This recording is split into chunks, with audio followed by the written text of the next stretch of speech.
Parshas Korach, Tavshin Ayin Beis. You know, while I was preparing for this year on Parshas Korach, the underlying theme, which we're going to talk about this week, very hard to get past this, brought down so many times, different Mefarshim speak about it, the terrible, terrible inyan of Machlokes. And you know, the more we discussed this, we began to talk about it a little bit last year also during Parshas Korach. And this year, we're going to continue talking about it. And the more you research, the more you go through the different inyanim of Machlokes and how severe the punishments of Machlokes are, the more scary it actually is. And the more a person should be convinced that a Machlokes is the last thing that they would like to have anything to do with. Moshe Rabbeinu says, after the whole Ma'aseh of Korach, and Korach says, Kichol Eidah Kulam Kedoshim, and why is Moshe Rabbeinu the one who is charged with his job and everything that Moshe Rabbeinu did? And Korach felt that it was unfair. Anyway, so Moshe Rabbeinu says that we're going to have a bit of a test here. We're going to see. And he says as follows: if these people, Korach and all his men, if these people die a normal death, if all the members of Korach's group die a normal death, then it'll be a raya that Moshe Rabbeinu was not the one who was chosen. However, the pasuk says, "Ve'im bria yivra Hashem."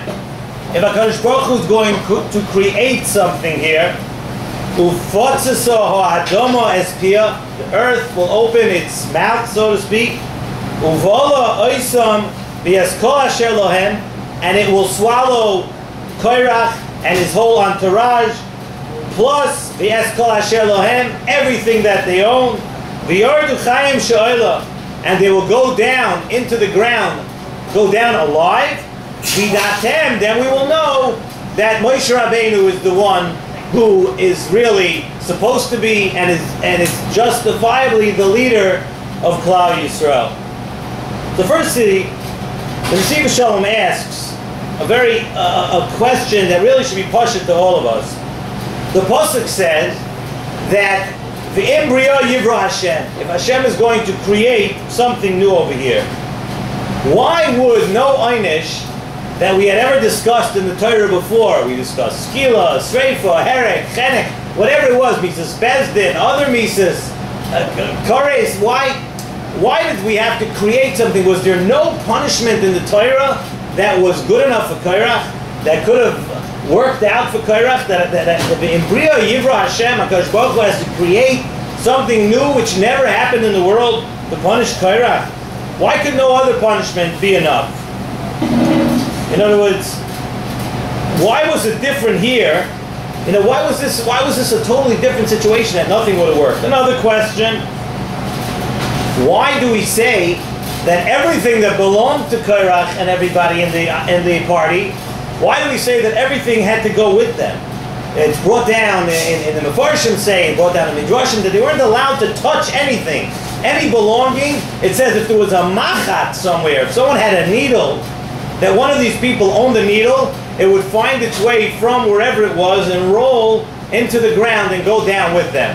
Nothing, none of the belongings of any of these people was allowed to be touched. The next thing we see is that the Torah says, that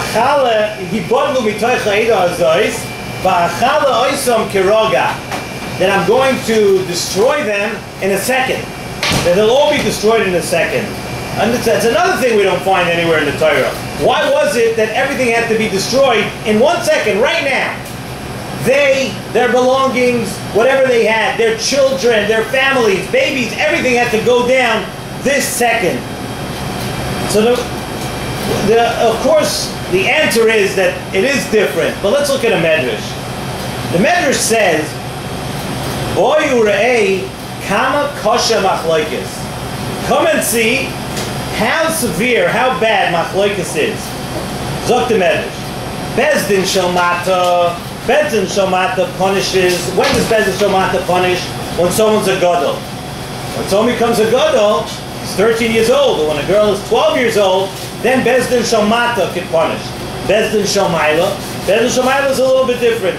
Beis Din Shalmaila punishes only after somebody is 20 years old. But Zok the Medrash here, by Korach, even small babies, tinoikos, even small babies, small children, small infants died over here by Korach. Small babies died, infants. Why is it that way? What did the children ever do? Obviously the children were not part of this machlokes of Korach. In other words, even if the punishment for machlokes is extremely severe, how could anybody think in their right mind that an infant should have been killed? That an infant should go down with them? And besides the infants, what did their possessions do? Why did the possessions of Korach and the entire party have to go down with them? Infants, possessions, families, everything had to go down. So Nesivas Shalom explains with a very, very interesting yesod. He says that there is a concept of things that are not directly mentioned in the Torah.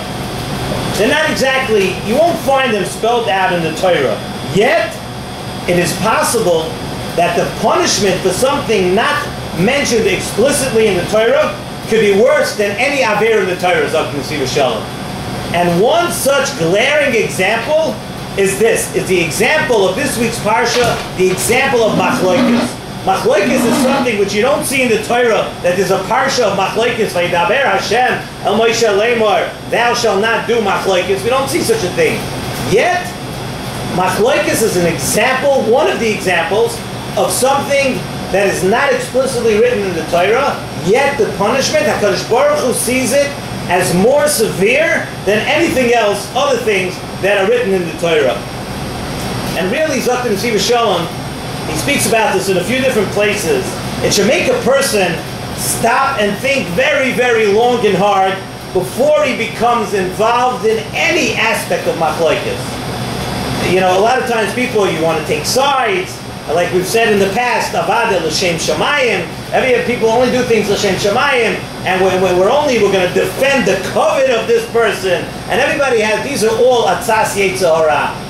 There's no justification for any of that. In those machlokes, a person has to think not just long and hard, to think double long and hard before getting anywhere near a machlokes.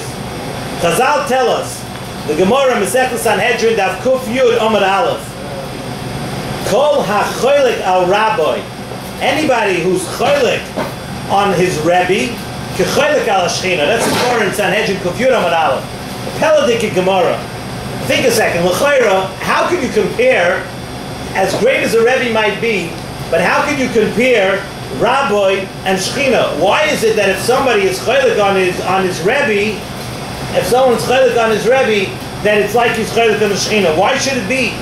And another kasha we could ask on this Gemara is, it seems from this Gemara, Kol ha-choylek al Rabbi, it doesn't say someone who's choylek on a Rabbi, on someone that's great. It seems here, Kol ha-choylek al Rabbi, let's say the Rebbe is someone who's, let's say he's not the greatest person, let's say he's not. Still, the Gemara is telling you a blanket statement, Kol ha-choylek al Rabbi, if you're choylek on your Rebbe, if you argue, you cause a dispute with your Rebbe, it's as if you're choylek on the Shechina. So the Nesivas Shalom says on this, he answers with the Gemara Masechta Ksubos, Daf Kuf Yud Aleph, Amud Beis. The Pasuk says in the Torah, Uvoy Sidba, and we've spoken about this also in the past, that the goal of every year, and the goal of all 613 mitzvahs, is Uvoy Sidba, that every mitzvah, every action that you do, should bring you closer to HaKadosh Baruch Hu. So, Frek the Gemara, Uvoy Sidba, how is it possible? Frek the Gemara, Ba'aloi Eish Eichla. The Pasuk says that HaKadosh Baruch Hu is an Eish Eichla. How is it possible that a person should get near HaKadosh Baruch Hu? Uvoy Sidba, the closer you get, the more you be singed, the more you'll be burnt. So we answer, Ella, Hidabek, the Gemara says, B'talmidei Chachamim, Shekol HaMisdabek, the Talmud Chacham, Ki Misdabek B'Shechina. Anyone, how do you get close to HaKadosh Baruch Hu? And it sounds good. This is a good advertisement for any Rebbe, for any Hasidus. That's what it's about.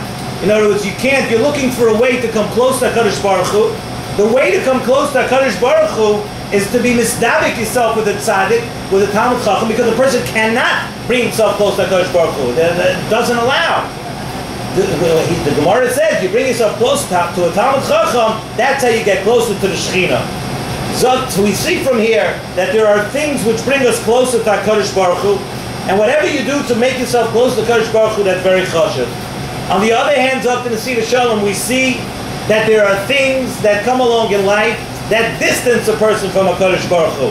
And what that does is that cuts you off from the source. And therefore, anything you do to distance yourself or other people from HaKadosh Baruch Hu, that's looked like as very, very chamor. HaKadosh Baruch Hu sees that as a severe, severe problem. Chazal teach us that the way to be close to Talmidei Chacham, the way to be close to HaKadosh Baruch Hu is through tzaddikim. So therefore, Kol HaChoylek al Rabbi, now we understand the Gemara. The Gemara said, Kol HaChoylek al Rabbi, somebody who's choylek on his Rebbe, it's as if he's being choylek with the Shekhinah, because that's the way to get close to HaKadosh Baruch Hu. That's how you can compare. We asked, how could it be? Talmud Chacham, HaShekhinah, two different things. How do we do that? No, it's a direct line. Once you cut off from Talmidei Chachamim, you're cutting yourself off from HaKadosh Baruch Hu. So what was the chet of Korach, Zok Nesivas Shalom? The ikar chet of Korach, Zok Nesivas Shalom, was that Korach put doubt into the emunas chachamim of Klal Yisrael. Until now, Klal Yisrael was implicitly dedicated to Moshe Rabbeinu. They were committed to Moshe Rabbeinu. Moshe Rabbeinu was their connection to HaKadosh Baruch Hu. What did Korach come out and do by causing a machlokes?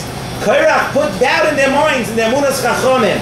Korach said, no, this gadol, this person, this one who's in charge, he may not be the right person. He put in a doubt. Once he did that, he was cutting them off from the source. When you cut a yid off from the source, that's a terrible, terrible avla.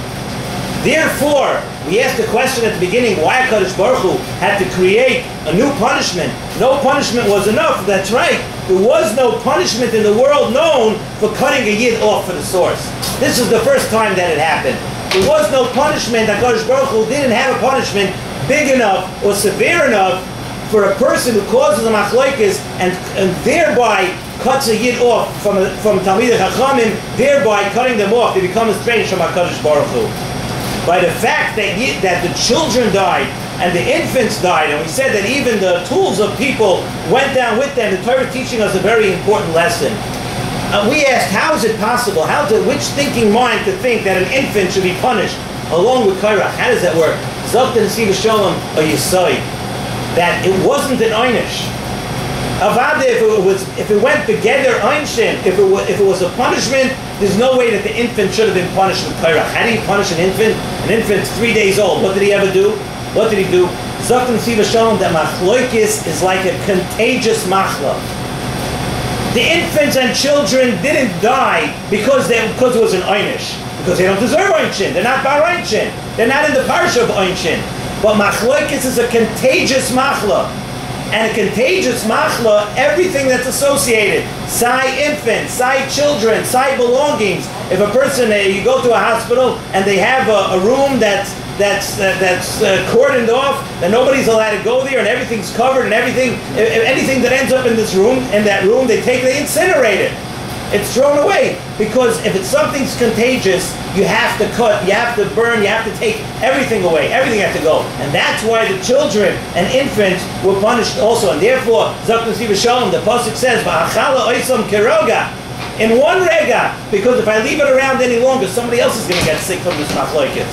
Somebody else is going to be affected by it. Therefore, va'achala oisam keroga, it had to be done right now. This second, Avada, it wasn't an einish, but it was like a contagious, they were stricken with the sickness of machlokes, it had to be done right away. And if you look in the Sefer, the Shmir Salasha from the Chafetz Chaim talks about this.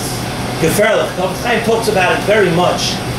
How terrible, how far a person has to stay from machlokes, and about this inyan, about machlokes being a sickness. And I saw it brought down different people that speak about the Sefer Shmir Salasha and speak about what the Chafetz Chaim is saying, that people run around all the time to get schoolas for their children, to grow up, that they should be healthy, they should live long lives, all those kind of things. They look around for a schoola, yet they don't realize that if somebody gets involved in machlokes and someone does something machlokes, all your schoolas and everything that you ever get for your children, you're involved in machlokes, the punishment of machlokes is unfortunately that everything goes.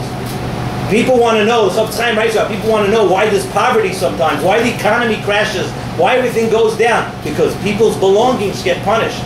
People's children get punished. People's infants get punished. That's the lesson we learn from this week's Parsha. It's not just enough to find the Fruma Cheshbon to be involved in Machlokes.